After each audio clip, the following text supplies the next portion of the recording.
Some interesting stuff from Daniel Farke's press conference today. We're going to get into it, including hindsight in regards to the goal conceded against Bournemouth. We'll get into that. And also Joel Piroe. How much of a part does he have to play this season? We're going to get into that today. But please like the video before you do anything else, people. And of course, big up for the support on the channel. Thank you to Parrot House, who just sent a super thanks in today. Thank you for the support as always, Parrot House. And if you want to become a member of the channel, the link is now on it's on your page on your iPhones now. It's next to the subscribe button. And if you're not subscribed, subscribe. But yeah, if you want to become a member of the channel and help out in that way, please click the join button. And big up to all members of the channel. Thank you for the ongoing support. You don't know how much it means. It means a lot. So let's get into this. And look, we're doing this recorded today, but tomorrow I will be live to do the preview. That's when we get into lineup predictions, and that's when we get into score predictions, and we'll come live with that tomorrow. So please join me for that as well. So hit the notification bell in regards to that. But Daniel Farke had a few things to say today. He was asked about the start, and Barron puts it here. What I like about our start is it's not one of our points was lucky. While we could have won 3 more, i.e. the Fulham and the Bournemouth ones, it could be good for an emotional club like ours to fly under the radar and not be in a position like Tottenham at the moment. And he used Tottenham, but I feel like he wanted to say Sunderland because, you know, he's talking about going under the radar. But let me just say this. I'd rather we didn't go under the radar and we had the 11 points that Sunderland have. And look, they are doing terrific, you know, whereas we've dropped points in certain games. And it's like, we could have done without that. Sunderland have kind of, they've gained points from positions where they probably shouldn't have, like when they had 10 men against Villa, holding on for 3 points against Forest. You know, they're managing to do that kind of stuff. And that's what we need to do, because every point, cannot stress it enough, people, every point in this division is precious. And I want us to be featured on the Premier League. Let some of the subscribers talk about going into Europe again. I want that. After we beat Wolves, everyone was talking about Europe and Dominic Calvert-Lewin for England. Let's carry it on. So I get what he's trying to do. He's trying to temper expectation. He's trying to just keep it low key. But in order to survive, people, we're going to have to get more points. And look, for me, before the international break, I said 4 points. We've got those.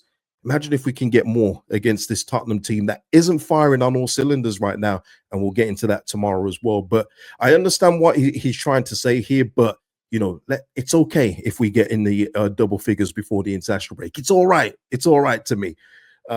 Team news, something that we already knew. Daniel James will be out for a few weeks. He won't be back until at least after the last international break. Daniel Farke says if he comes back before that international break, it's a bonus, but don't expect him to be back before the very last international break of this calendar year, which is unfortunate, man, because like I was saying in the previous video, it's not about if you'd start Daniel James, it's about the options that we've got. And when you've got him out and Willie Gnonto also will be out for this game with calf problems as well, it significantly impacts what you can do off the bench. And like we saw last week, even though it was the wrong decision, he put Tanaka in on the wing. Like, you can't do that. But because of the options that we've got available, that was probably the next best thing that he possibly thought he could do. When you've got James, when you've got Gnonto, guess what? You're not taking off a winger and putting a Howe in there. You put in on another winger. And that's what I'm talking about. That's where the depth gets tested. And that's, for me, where recruitment has failed Leeds United, you know, over the course of what will be a very tough season. But we're doing okay right now, and we can do better. We can do better, and that's the most promising thing for me. And Danny Farke sees that as well. But look, James being out is a big miss because he's still got to get into the season for me. But for me, Gnonto, with that connection that he does have with Jaden on the right, that's big for me as well. I don't know. I've got to be honest. I don't know if he comes back in, even if he was fit. I think with the way Farke was talking about Aronson today in terms of his work rate, as we already hear, but also the chances he did create in the last game. And I've been fair. He should have had an assist to his name. With, you know, it's on DCL to finish those chances. But it does sound like Aronson has probably got that shirt until further notice, people. Until further notice. So give me your thoughts in the comments about that. And of course, we'll speak about it tomorrow. Good news as well for me. Perry is back in team training. Danny Farke confirms this, but Saturday comes too soon, so Darlow will keep the shirt. But the international break with 2 more weeks of training will be good for him. And for me, I've said it from when I did the who would you want as the starter if both are fit. I know a lot of you said Darlow, but The Bournemouth game was there's nothing wrong with the goals conceded, like glaringly obvious, but the free kick for me, if that's Meslier in goal, I think he gets hammered for that. I do. I think if he gets hammered for a free kick that literally goes next to him, I think Meslier gets a bad time for that. And it just Lucas Perry is the number one at the football club. And again, I use the example of Kudachini and Czech.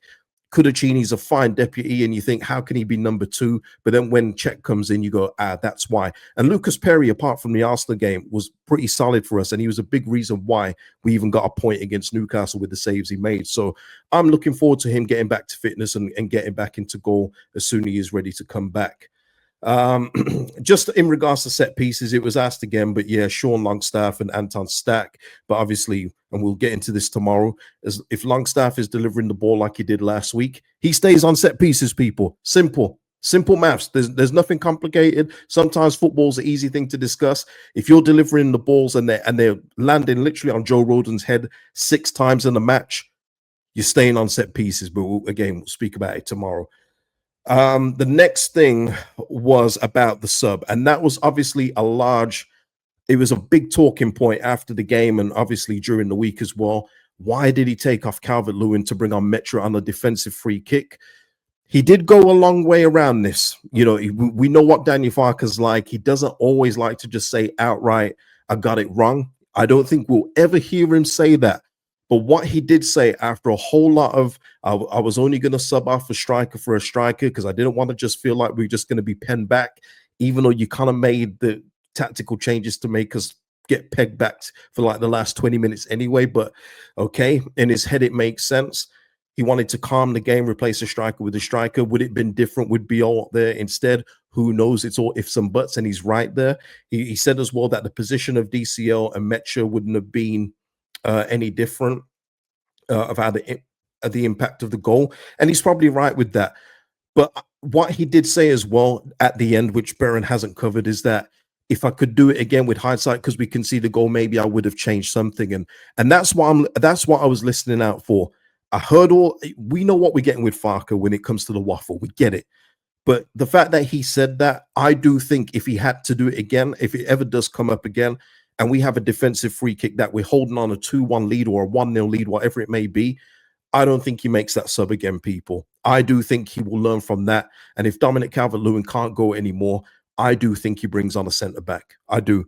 I think he will have learned from that. And he's never going to outright say, we know what this man is like. But as long as he learns from it, people, then it will hold us in good stead going forward for this season, because he can't make that mistake again. You just don't do that. And I think he even said that at the start of it before he went on a long-winded waffle, that you don't usually, make that kind of sub. But yeah, he's got to improve on things like that, because those are the differences. That's why Sunderland have got the points they've got and why we've dropped a couple of points. You know what I mean? It all matters in this league. This is not the Championship.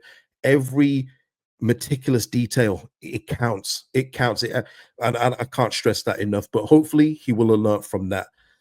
He was asked about Joel Piroe, which is very interesting, because when the international break comes, I am going to go live and we're going to speak about Joel Piroe in general. It will be interesting to see if he gets any game time this weekend, because he's literally played 2 Premier League games so far, been a part of 2 Premier League games.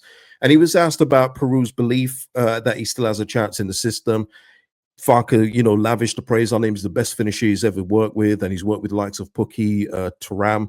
Confident there's still a part to play for the Dutch striker, praises his attitude. But what it is with Joel Piroe is, he mentioned this, which Baron hasn't gone into.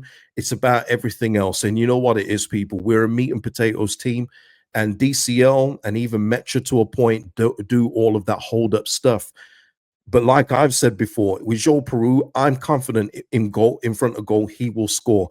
I do think he is the best finisher at the football club, which Farke says. But he says sometimes that's just not enough, depending on the game state.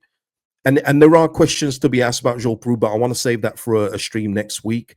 But yeah, Joel Piroe at the moment, Daniel Farke says his attitude is brilliant in training. He's getting his head down. He's the fittest he's ever been. But just at the moment, he's not the guy right now. And after such a good season last year, but I've always said that it doesn't matter what you do last season. It's about what can you do now. But Joel Piroe, it's one of those where you get in DCL, it was so obvious to me No, no, no. We're gonna save it for next week, people. We're gonna save it for next week. No, no, no. I'm gonna blow all my content on this presser reaction. But yeah, he's just basically saying there's still a part for Joel Peru to play at some point, but right now he's just having to hold the bench right now.